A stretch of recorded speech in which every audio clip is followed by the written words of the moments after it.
കളക്ടറേറ്റിലെ senior clerk ആശാലതയുടെ ആകസ്മിക മരണത്തെക്കുറിച്ച് അന്വേഷണം നടത്തി റിപ്പോർട്ട് സമർപ്പിക്കാൻ ADMന് ജില്ലാ കളക്ടർ അർജുൻ പാണ്ഡ്യൻ നിർദ്ദേശം നൽകി.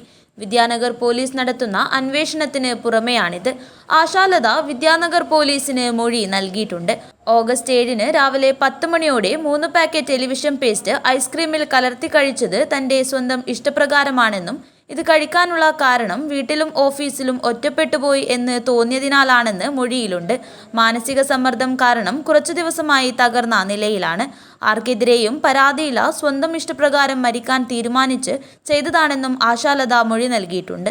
ഓഗസ്റ്റ് 7 ബന്ധുക്കളുടെ സാന്നിധ്യത്തിലാണ് ചെങ്കളയിലെ ആശുപത്രിയിൽ വെച്ച് വിദ്യാനഗർ പോലീസ് മൊഴി രേഖപ്പെടുത്തിയത്.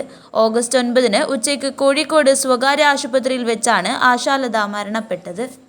കഴിഞ്ഞ മെയ് 12 മുതലാണ് ആശാലത കളക്ടറേറ്റിൽ തന്നെയുള്ള എൻഡോസൾഫാൻ സ്പെഷ്യൽ സെല്ലിൽ പ്രവർത്തിച്ചു വരുന്നത്. എൻഡോസൾഫാൻ സ്പെഷ്യൽ സെല്ലിലും മികച്ച രീതിയിലാണ് അവർ സേവനം നടത്തിയിരുന്നതെന്നാണ് സ്പെഷ്യൽ സെൽ ചുമതലയിലുള്ള ഉദ്യോഗസ്ഥരും അറിയിച്ചത്. അന്വേഷണത്തിൽ കുറ്റക്കാരായി ആരെങ്കിലും കണ്ടെത്തിയാൽ കർശന നടപടി സ്വീകരിക്കുമെന്നും ജില്ലാ കളക്ടർ അറിയിച്ചു. News bureau, Kasaragod.